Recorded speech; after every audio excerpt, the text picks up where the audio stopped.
चलिए, हमने अपनी पिछली वीडियो में डिस्कस कर लिया था प्रथम कर्नाटक युद्ध के बारे में, यानी फर्स्ट कर्नाटिक वॉर हमने पढ़ लिया था। उसमें हमने देखा था कि किस तरीके से दो कंपनियां जो है आपस में लड़ती हैं, और दो कंपनियां ही नहीं बल्कि अंग्रेजी कंपनी जो है वो मदद करती है कर्नाटक के नवाब का, अनवरुद्दीन का, और फिर उसके बाद में फिर भी वो पराजित हो जाती है। और अब जो हम पढ़ेंगे सेकेंड कर्नाटिक वॉर, वो पढ़ेंगे उसमें ये हो देखेंगे हम कि जो प्रथम कर्नाटिक वॉर है यानी प्रथम कर्नाटक का युद्ध है, उसमें कंपनी जो है फ्रांसीसी कंपनी का वर्चस्व धीरे धीरे बढ़ रहा है। वो दूसरी कंपनी यानी अंग्रेजी कंपनी की अपेक्षा अपने आप में अधिक शक्तिशाली दर्शा रही है खुद को, और ये चीजें कहीं ना कहीं थोड़ी सी दिक्कत खड़ी कर रही हैं अंग्रेजी हुकूमत के सामने। तो इसके चलते अब हम एक चीज और भी देखेंगे कि जो प्रथम कर्नाटक युद्ध है वो ये दर्शाता है, उस युद्ध में ना तो किसी की हार होती है ना ही किसी की जीत होती है।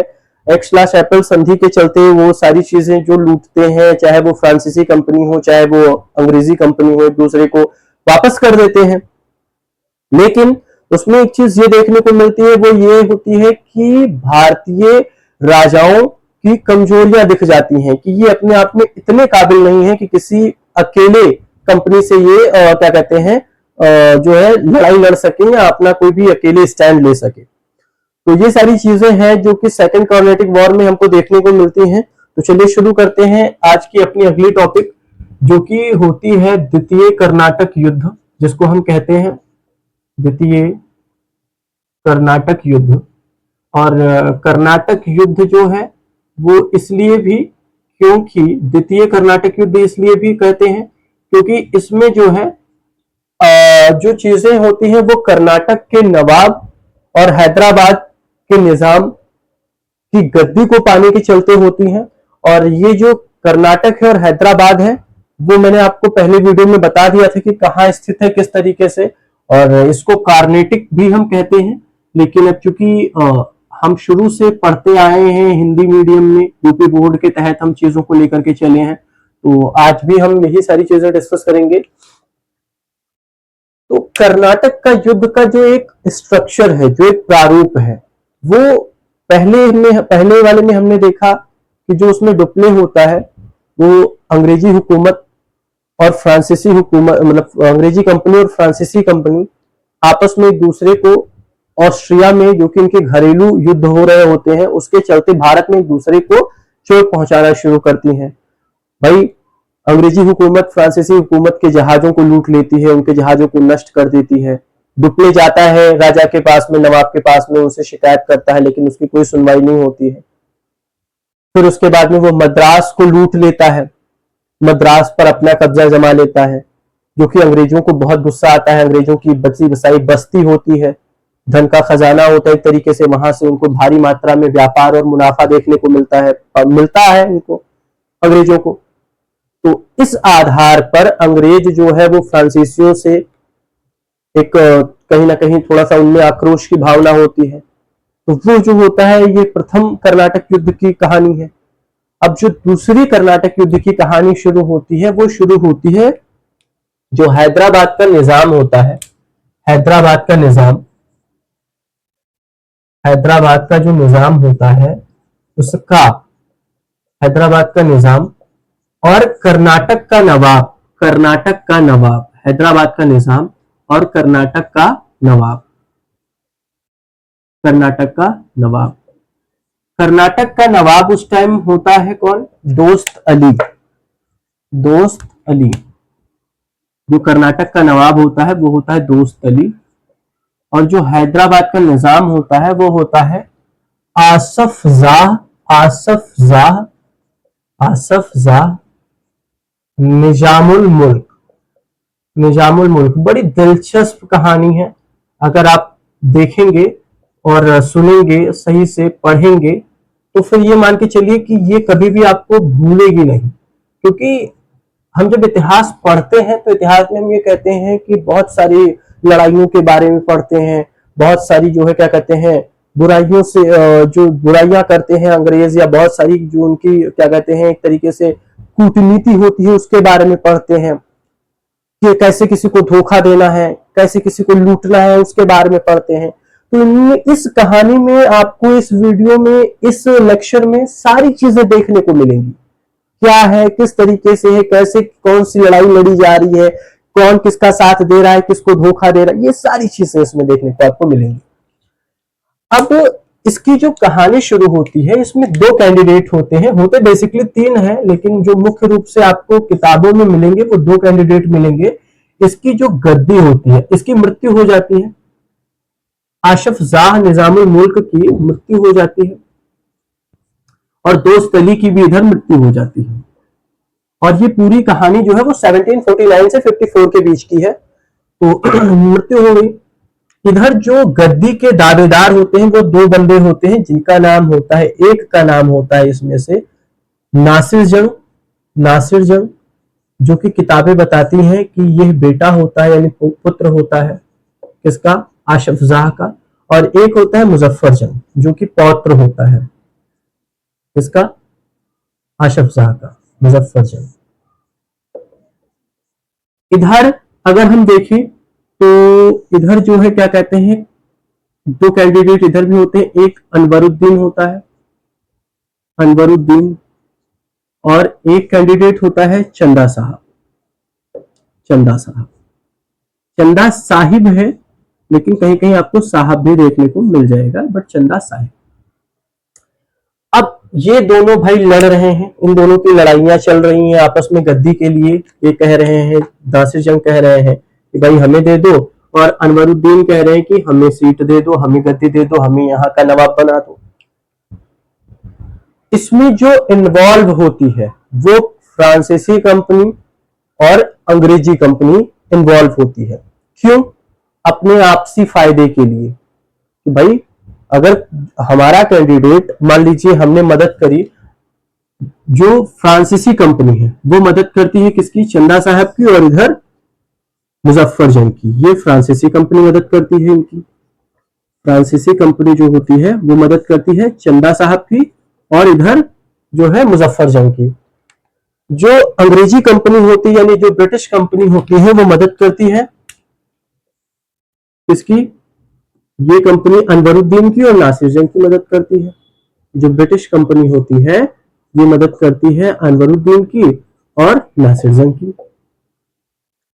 अब इनका ये है कि ये कह रहे हैं कि इनको हटा करके हमें गद्दी मिल जाए, ये कह रहे, जबकि ये गद्दी पे बैठे हैं, लेकिन ये विद्रोह कर रहे हैं कि भैया ये नहीं, हमको मिलनी चाहिए गद्दी।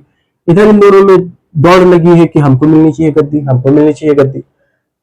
अब कहानी कुछ यूं शुरू होती है। फ्रांसीसी कंपनी का उस टाइम जो देखरेख करता है या गवर्नर होता है वो डुप्ले होता है। ब्रिटिश कंपनी का जो गवर्नर होता है वो सैंडर्स होता है। चंदा साहिब जो है, इधर इन दोनों का मतलब क्या कहते हैं, इनमें लड़ाइयां हो रही हैं, और इधर इन दोनों में फ्रांसीसी कंपनी की मदद से मुजफ्फर जंग जो है, इसको उस टाइम युद्ध के दौरान सफलता मिल जाती है, क्योंकि ब्रिटिश कंपनी की कुछ सैन्य शक्तियों की कमजोरी के चलते नासिर जंग की हत्या कर दी जाती है। नासिर जंग जो होता है वो इसमें अल्लाह को प्यारा हो जाता है। मुजफ्फर जंग को इधर कामयाबी मिल जाती है, मुजफ्फर जंग को गद्दी मिल जाती है। अब ब्रिटिश कंपनी ने यह देखा कि फ्रांसीसी कंपनी का कैंडिडेट इधर बन गया, तो अब इधर से भाई इनको क्या सहायता मिलेगी, इधर से इनको सहायता मिलेगी, और साथ ही साथ इनको ढेर सारा उपहार मिलेगा, क्योंकि भाई ये इनकी मदद से तो जीते हैं, कैंडिडेट इनका है, तो जाहिर सी बात है कि इनको सहायता भी देगा, सैन्य सहायता भी देगा, और क्या करेगा, इनको उपहार भी देगा, जो भी इससे बन सकेगा वो भी देगा, हीरे जवाहरात जो भी है, पैसा है, मुहर है सोने की, सारी चीजें देगा। अब ये जो है, इधर अभी इन दोनों का आपस में युद्ध चल रहा है, अभी इन दोनों का कोई भी निर्णय नहीं हो पाया है। अब इसमें होगा क्या कि ये मदद करेंगे किसकी, फ्रांसीसी मदद करेंगे इधर चंदा साहिब की, और फ्रांसीसी सैनिक के साथ में मदद करेंगे कौन, ये मुजफ्फर जंग की सैन्य शक्ति भी मदद करेगी चंदा साहब को जिताने के लिए, चंदा साहब को गद्दी दिलाने के लिए। तो इसमें अनवरुद्दीन की मृत्यु हो जाती है, इसमें अनवरुद्दीन की मृत्यु हो जाती है। और जब मृत्यु होती है तो एक अनवरुद्दीन का बेटा होता है जिसका नाम होता है मोहम्मद अली। पूरी कहानी समझने की कोशिश करिए। अनवरुद्दीन का जो एक बेटा होता है जिसका नाम होता है मोहम्मद अली, वो मोहम्मद अली जो है भाग जाता है उस टाइम। तो देखता है कि स्थिति उसके अनुकूल नहीं है, तो वो भाग जाता है। कहाँ? वो भाग जाता है तिरुचिरापल्ली।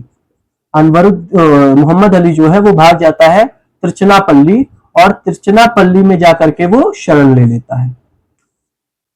अब ब्रिटिशर्स ने देखा, यानी ब्रिटिश कंपनी ने देखा, सैंडर्स ने देखा कि भाई इधर भी इनका कैंडिडेट, इधर भी इनका कैंडिडेट, अब तो मामला कुछ ज्यादा ही इनका हैवी हो गया फ्रांसीसियों का।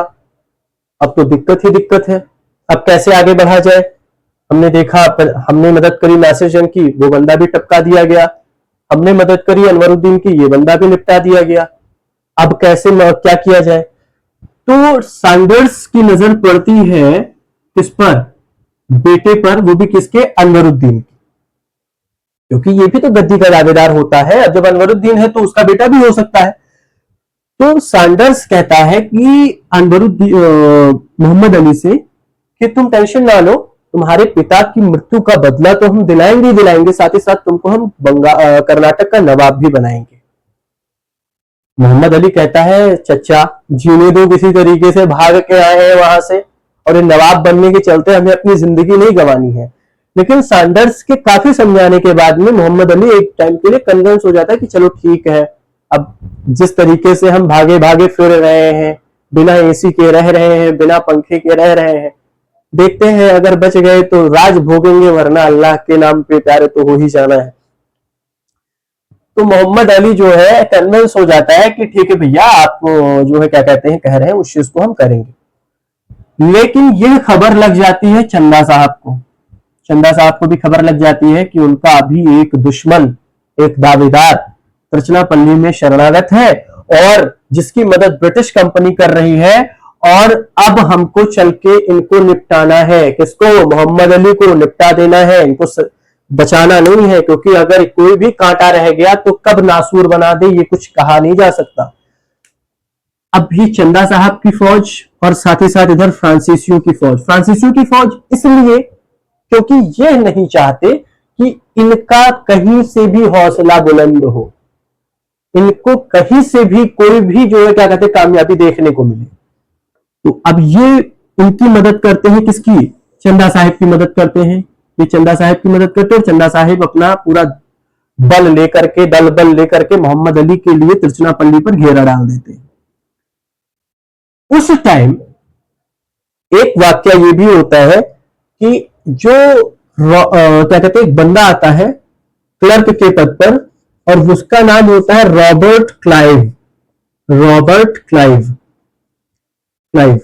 अब रॉबर्ट क्लाइव चूंकि ये ब्रिटिश हुकूमत का भेजा गया बंदा होता है, और इसने देखा कि फला व्यक्ति मार दिया गया, हमारी हुकूमत ने उसकी मदद करी, वो निपटा दिए गए, वो टपक गए।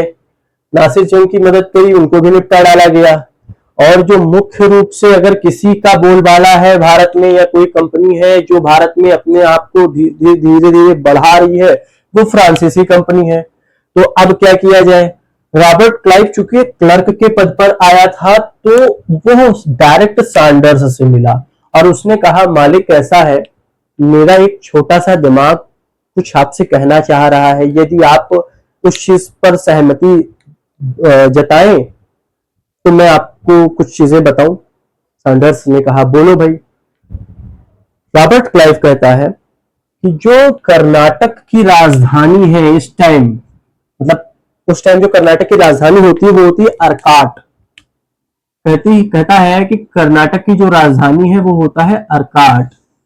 अब चूंकि हमने देखा है तिरुचिरापल्ली पर इधर चंदा साहिब भी घेरा डाले हैं, चंदा साहिब का बंदा है फ्रांसीसियों का बंदा है चंदा साहिब, तो चूंकि सपोर्टर है फ्रांसीसी, तो फ्रांसीसी भी चंदा साहिब की मदद में घेरा डाले हैं, क्योंकि फ्रांसीसी नहीं चाह रहे हैं कि हम किसी भी तरीके से मोहम्मद अली को उसकी गद्दी पर बिठाएं, कर्नाटक का नवाब बनाए।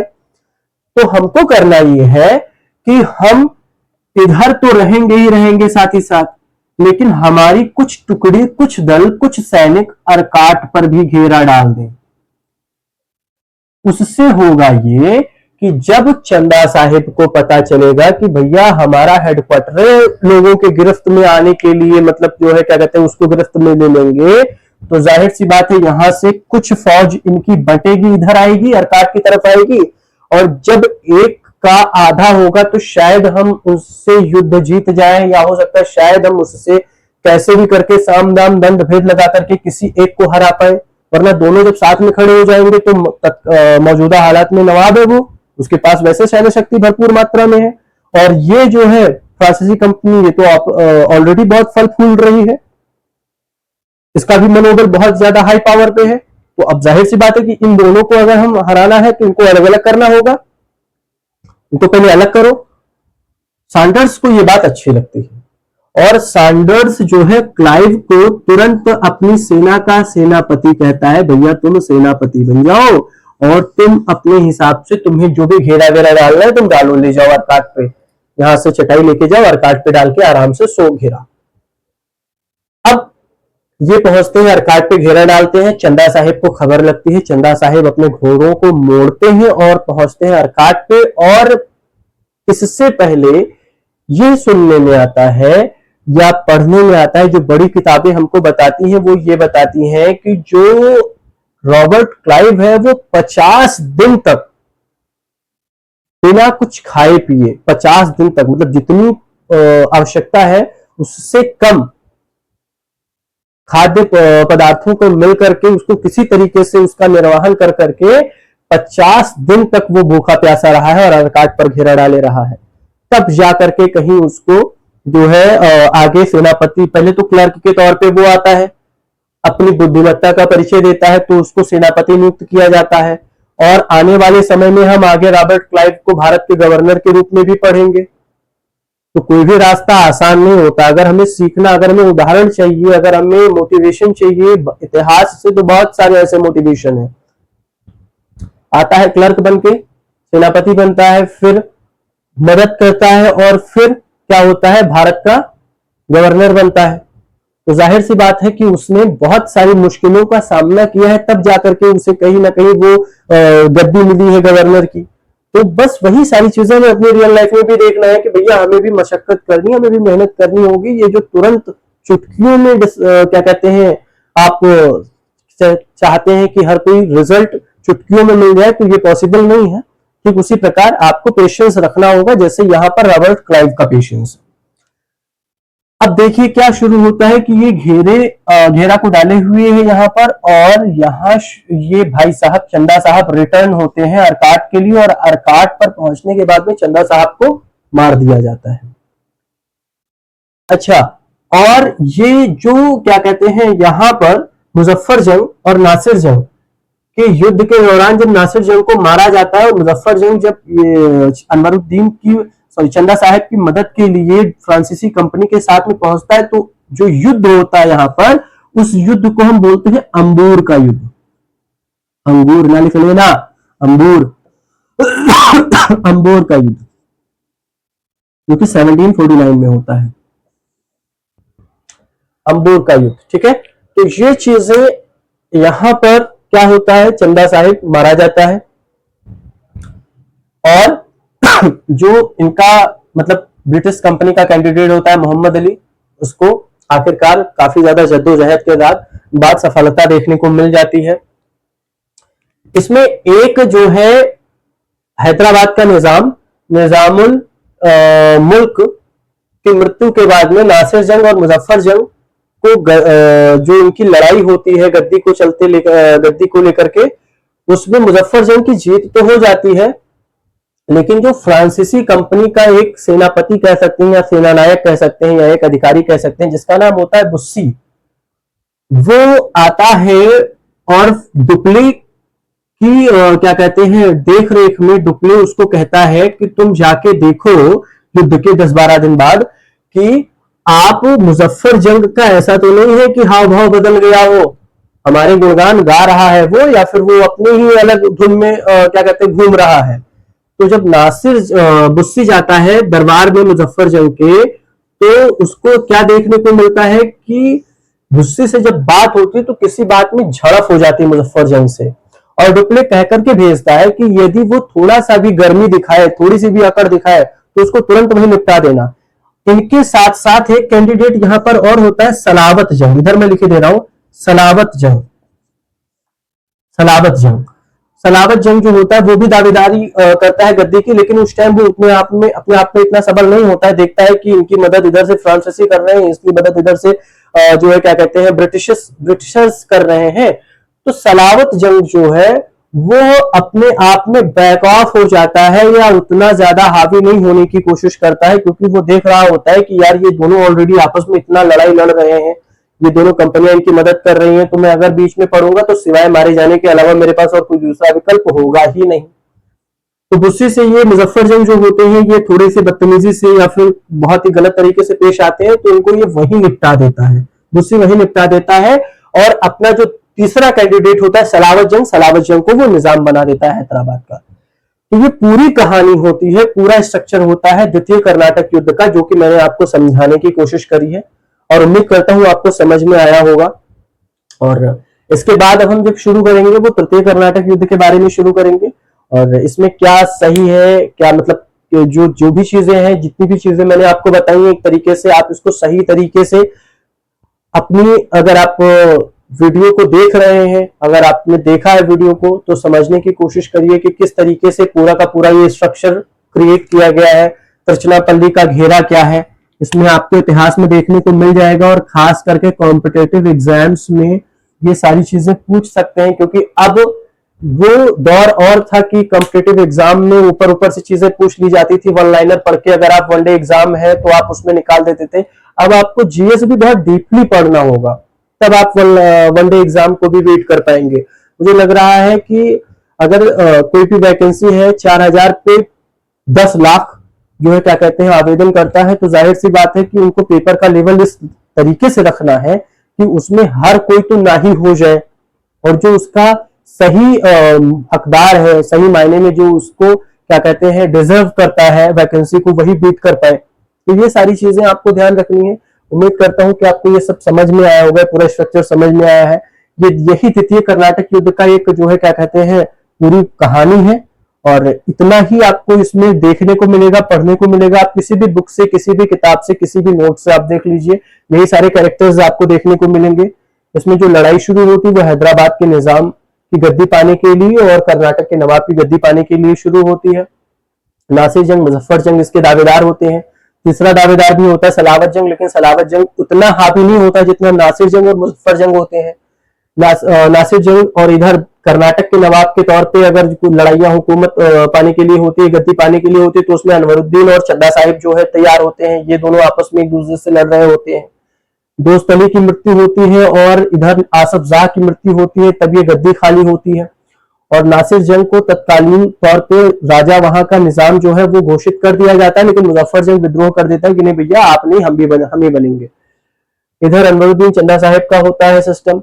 ब्रिटिश कंपनी नासिर जंग की मदद करती है, अनवरुद्दीन की मदद करती है, मुजफ्फर जंग की और चंदा साहिब की मदद फ्रांसीसी कंपनी करती है।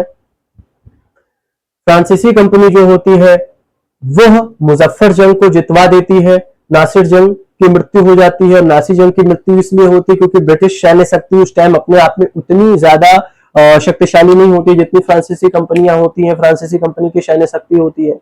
तो नासिर जंग की मृत्यु हो जाती है, और इसमें कई सारे आपसी जो है विद्रोह, आपसी फूट भी देखने को मिलते हैं ब्रिटिश कंपनी में, जिसके चलते भी जो है कहते हैं आपसी मतभेद के चलते भी नासिर जंग की बहुत ज्यादा मदद ये नहीं कर पाते हैं, जिसके चलते इनको निकाल दिया जाता है, जिसके चलते इनको अल्लाह के पास भेज दिया जाता है। मुजफ्फर जंग जो होते हैं वो मुजफ्फर जंग को गद्दी मिल जाती है, लेकिन फ्रांसीसी कंपनी का गवर्नर डुप्ले जो होता है वो अपने सेना नायक को, अपने सेनापति को या अपने किसी एक ब्रिटिश अधिकारी को, फ्रांसीसी अधिकारी को भेजता है जिसका नाम बुस्सी होता है, मुजफ्फर जंग के हालचाल लेने के लिए, उनके हाव भाव देखने के लिए। मुजफ्फर जंग बदतमीजी करता है बुस्सी से, और डुप्ले चूंकि ये निर्देश देकर के भेजता है कि अगर उसमें कुछ भी परिवर्तन नजर आएगा, कुछ भी ऐसा नजर आएगा कि जिसमें उसी का बोलबाला है, तो उसको तुरंत निपटा देना। बुस्सी जाता है, देखता है वहां पर इसको, और इसके हाव भाव से लगता है कि हाँ इसमें बहुत सारी चीजें हैं जो ये सही नहीं है, उसको वो निपटा देता है वहीं पे, यानी उसको वहीं पे मार देता है। और जो तीसरा कैंडिडेट होता है सलावत जंग, उसको वो गद्दी सौंप देता है। इधर अनवरुद्दीन की मृत्यु के बाद चंदा साहब को गद्दी मिल जाती है, लेकिन अनवरुद्दीन का जो बेटा होता है जिसका नाम होता है मोहम्मद अली, वो भाग जाता है पिता की मौत के बाद में तिरचनापल्ली, और वहां पर जाकर के रहने लगता है छिप करके। अब जब तिरचनापल्ली में वो गया तो तिरचनापल्ली में इधर से भी ब्रिटिशर्स की हार, इधर से भी ब्रिटिशर्स की हार। अब जब ये जाते हैं तिरुचिरापल्ली का घेरा करते हैं, क्योंकि मोहम्मद अली को ये कन्विंस करते हैं कि भैया हम आपको बंगाल की गद्दी दिला देंगे, बंगाल का नवाब बना देंगे। पहले तो मोहम्मद अली बड़े ही क्या कहते हैं कन्विंस नहीं होता है, बड़ी मुश्किलों के बाद वो कन्विंस होता है। तो फिर वो कहता है कि अच्छा चलो ठीक है, अगर आप मान रहे हो तो हम चलिए आपके साथ चलने को तैयार हैं, आपकी बात मानने को तैयार हैं। और ये तिरुचिरापल्ली से जो है घेरा डालते हैं कि हाँ ठीक है, अभी मैं आपको लेके चलूंगा। तब तक इनको भी खबर लग जाती है चंदा साहिब को। चंदा साहिब फ्रांसीसी कंपनी की संयुक्त शक्ति को लेकर के ये भी पहुंच जाते हैं तिरुचिरापल्ली में, और ये भी घेरा डाल देते हैं। एक बचा रहा होता है और एक मारने के लिए आता है। उसी बीच में एंट्री होती है रॉबर्ट क्लाइव की, जो कि सैंडर्स के पास पहुंचता है और उसको एक योजना बताता है, उसको एक जो है क्या कहते हैं विचार देता है, उसके सामने रखता है अपना कि भैया ऐसा है, ये जब दोनों एक साथ रहेंगे तो मजबूत रहेंगे, फ्रांसीसी और ये चंदा साहिब, इनको अलग अलग करो। अलग अलग करने के लिए क्या करना होगा, अरकाट पर घेरा डालो। अरकाट पर घेरा कौन डालेगा, मैं डालूंगा, यानी रॉबर्ट क्लाइव डालेगा। जाता है 50 दिन तक वो पड़ा रहता है वहां पर भूखा प्यासा, और फिर उसके बाद में अरकाट का घेरा सुन करके चंदा साहिब अरकाट की तरफ भागते हैं, क्योंकि कर्नाटक का उस टाइम मुख्यालय अरकाट होता है, राजधानी होती है उस टाइम की अरकाट। अब जब वहां भागते हैं तो फिर पहुंचने के बाद में चंदा साहिब की मृत्यु कर दी जाती है, मार दिया जाता है, उनको मौत के घाट उतार दिया जाता है, और इधर मोहम्मद अली को जो है गद्दी सौंप दी जाती है। तो ये पूरी कहानी है इसकी कर्नाटक की, द्वितीय कर्नाटक युद्ध का 1749 से 54 तक का। उम्मीद करता हूँ आपको ये सारी कहानी समझ में आई होगी। और बस आज के लिए इतना ही है। जिसके आगे हम आपको अपनी अगली वीडियो में अगली जो है क्लास देंगे, वो होगी तृतीय कर्नाटक युद्ध। Thank you.